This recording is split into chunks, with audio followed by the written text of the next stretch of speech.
Coach Ridwan minta komentarnya tentang pertandingan friendly match hari ini antara PSIS U20 dan Kiblat Merten U18. Komentarnya tentang alasan tim PSIS berkenan hadir ke markasnya Kiblat Merten. Silakan. Terima kasih. Assalamualaikum warahmatullahi wabarakatuh. Jadi di pertandingan sore nanti, pertandingan sudah kita jadwalkan di jauh-jauh hari. Pertandingan uji coba PSIS Akademi melawan Kiblat Merten. Jadi dari saya sendiri ingin melihat sejauh mana proses perkembangan dari pemain, kemudian kita ingin melihat aplikasi di pertandingan dari latihan seminggu yang sudah kita jalani. Yang pertama itu. Yang kedua, ini dalam rangka juga scouting kita untuk mencari bibit-bibit terbaik yang warnanya untuk PSIS.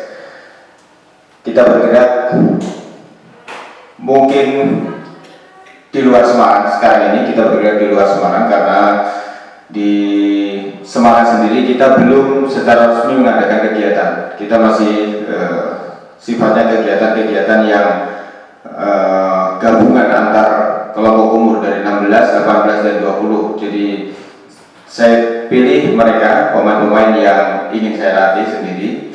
Jadi gabungan dari ketiga kelompok umur itu. Tapi yang jelas bahwa kenapa kita memilih akhirnya Kiblat Merten menjadi lawan uji coba kita, karena kita penasaran dengan adanya dua pemain yang terjaring ke dalam PSIS Academy, yaitu Bahril yang sekarang ini di timnas dan Ragil, dan dua orang itu juga mempunyai andil yang besar dalam mengantar PSIS U18 menjadi runner up di kompetisi Elite Pro Academy U18 tahun kemarin. Jadi itu. Oke. Selanjutnya mohon komentarnya tentang kiprah mereka dan barangkali kekhususan dari M. Bahril dan Ragil di tim PSIS U18 yang sudah bergabung dengan Coach Ridwan sebelumnya. Bagaimana secara teknis kemampuan mereka dalam bersaing dengan kawan-kawan, kemudian attitude atau watak keseharian sebagai seorang atlet yang kami bina di sini, dan hal yang lainnya. Kami mohon komentarnya tentang dua personil itu. Silakan. Ya, terima kasih. Jadi kaitannya dengan dua pemain tersebut, si Bahril dan Ragil, bahwa kita mau flashback dulu, kita bercerita tentang bagaimana pola scouting kita, pola rekrutmen kita di PSIS Academy ini. Dari mulai 16-18 kita mengadakan seleksi terbuka. Jadi semua pemain datang melakukan registrasi, kemudian melakukan seleksi seperti biasa. Dan saya berbicara kepada pemain semua pemain, bahwa saya bilang bahwa di sini di PSIS Academy tidak ada pemain-pemain tanda kutip titipan. Jadi pemain-pemain yang ada di sini adalah pemain-pemain yang secara kualitas memang benar-benar bagus. Jadi mereka bisa berbangga ketika mereka masuk ke PSIS Academy, bahwa mereka berbangga karena mereka mempunyai kualitas yang akhirnya mereka bisa masuk ke dalam PSIS Academy. Itu yang pertama, bahwa rekrutmen yang kita lakukan secara rekrutmen terbuka dan semua berjalan dengan fair. Yang kita berusaha untuk menjalankan semua seleksi dengan se-fair mungkin. Kemudian yang kedua, bahwa Bahril dan Ragil adalah pemain-pemain yang sangat penting untuk tim kita, tim U18, terutama Ragil yang sering menjadi starter di tim U18. Begitu juga dengan Bahril, kontribusi keduanya sangat-sangat bagus buat kami. Itu dari sisi teknis. Kemudian dari sisi non teknis, bagaimana perilaku mereka di lapangan maupun di luar lapangan itu sangat membantu kami yang mempunyai konsep kita ingin membentuk sebuah role model terbaik untuk sepak bola Indonesia yang muaranya berangkat dari keprihatinan kita melihat para pelaku sepak bola yang terutama yang ada di Liga 1 sekarang ini yang tanda kutip masih sering bertikai di lapangan. Kemudian di luar lapangan juga kita masih melihat belum banyak sosok-sosok yang bisa dijadikan panutan seperti itu. Dan dua orang itu sangat membantu misi kami karena tanpa kita banyak menegur mereka bisa menjadi contoh untuk teman-teman mereka yang lain dalam sisi ketaatan beribadah, dalam sisi berperilaku di dalam maupun di luar lapangan. Itu. Terima kasih. Baik, yang terakhir pertanyaannya, Diklat Mertin berada di Banjarnegara dan PSIS Semarang adalah klub kebanggaan Provinsi Jawa Tengah. Tentu anak-anak Diklat Mertin menjadi mimpi mereka suatu saat ingin bisa bermain di PSIS Semarang ataupun di tim-tim Liga 1 lainnya. Apakah bagaimana tanggapan Coach Ridwan tentang mimpi mereka anak-anak Diklat Mertin yang nanti akan bertanding dan tentang harapannya suatu saat bermimpi ingin menjadi bagian dari PSIS Semarang? Bagaimana peluangnya? Oke, terima kasih. Jadi di awal saya perlu sampaikan bahwa saya mendapat amanah. Saya diamanai jadi direktur akademi di PSIS Semarang. Jadi dalam pola rekrutmen yang kita lakukan banyak semua kebijakan dari saya sampaikan kemudian disetujui jalan. Di awal banyak masukan bahwa untuk U16 dan U18 kita mungkin mayoritas kita akan pakai pemain-pemain Semarang yang seperti itu.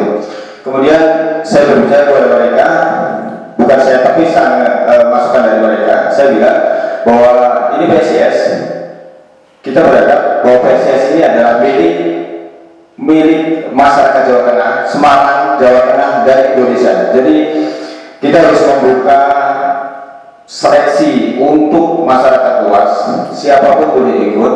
Kemudian kita harus melakukan rekrutmen terbuka. Jadi kita tidak bisa terikat bahwa PSIS itu adalah milik masyarakat Semarang. Kita akan membuka peluang yang sebesar-besarnya untuk pemain-pemain di luar Semarang untuk bisa masuk ke dalam PSIS. Dan khusus untuk sore ini kan juga dalam rangka untuk membuka kemungkinan pemain-pemain dari luar Semarang untuk bisa masuk ke dalam PSIS dengan cara melakukan uji coba, dan kita akan melakukan scouting seperti itu. Dan kita berharap dari sini juga kita bisa menemukan bibit-bibit terbaik yang nantinya bisa kita pakai di PSIS. Yang kita tahu juga bahwa bibit-bibit dari sini sudah jelas akhlaknya, sudah terbukti dari dua pemain yang sudah kita rekrut sebelumnya. Jadi kita berharap nanti sore kita bisa menemukan beberapa pemain untuk bisa kita rekrut di PSIS. Terima kasih. Conference tadi Bapak kita ajak jalan-jalan melihat asrama dan kegiatan anak-anak di Diklat Sepak Bola Mertin Tahfidzul Quran, di mana mereka wajib menghafal Al-Quran 2 juz per tahun, harus hafal wirid maksurah pagi dan petang, dan harus dibaca setiap pagi dan petang. Dan Diklat Mertin juga diklat seperti umumnya juga yang tetap menyiapkan anak menjadi pemain profesional. Minta komentarnya dong sebagai tokoh sepak bola Indonesia tentang Diklat Mertin. Silakan. Oke, terima kasih. Di awal saya ingin sedikit bercerita tentang diri saya sendiri. Di awal setelah saya memutuskan untuk pensiun dari sepak bola, saya terpikir untuk membuat satu akademi yang awalnya saya berpikir apa sih yang bisa saya sumbangkan dari keahlian saya dalam bermain sepak bola untuk kemaslahatan orang banyak. Saya berpikir untuk membuat akademi yang nantinya saya akan menyisipkan nilai-nilai agama di situ. Tapi berjalannya waktu, 1 tahun begitu saya pensiun, saya berpikir, terus kemudian saya mencari, dan saya nggak nemu orang yang bisa saya ajak untuk membangun sepak bola berbasis agama seperti itu, karena pasti untuk membuat akademi seperti itu kita butuh dana yang tidak sedikit juga. Akhirnya saya tidak mampu untuk mendirikan akademi yang saya bayangkan sebelumnya. Saya kaget begitu saya datang ke sini, saya bertemu dengan Pak Haji, kemudian Pak Haji bercerita tentang konsep di Klub Medan, dan kita tadi sudah berkeliling ke asrama siswa. Saya jadi seperti dejavu ya, seperti memori saya teringat kembali bahwa apa yang saya cita-citakan dulu sudah ada di sini, dan ini tahun ke-6 kalau tidak salah, ini tahun ke-6. Jadi dari Dikatmat dan dari dari alumni Dikatmat dan kita sudah merasakan manfaatnya itu tadi. Tapi yang jelas bahwa konsep ini adalah konsep yang benar-benar baru dan konsep-konsep yang sangat bagus menurut saya, menyandingkan antara sepak bola profesional dengan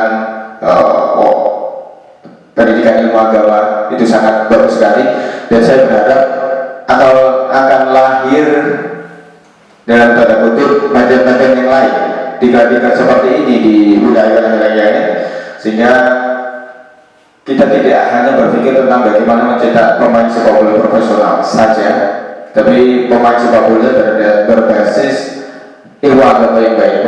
Itu yang sangat jarang, karena banyak pembina sepak bola sekarang ini yang hanya terfokus tentang bagaimana mencetak pemain sebanyak mungkin untuk disalurkan ke Liga 1 maupun di liga-liga profesional yang lain. Saya berharap di Kabupaten ini tetap tumbuh dan berkembang, dan pada akhirnya saya berharap juga akan diikuti oleh insan-insan atau pembina-pembina sepak bola yang lain di Indonesia untuk membuat akademi dengan konsep yang sama.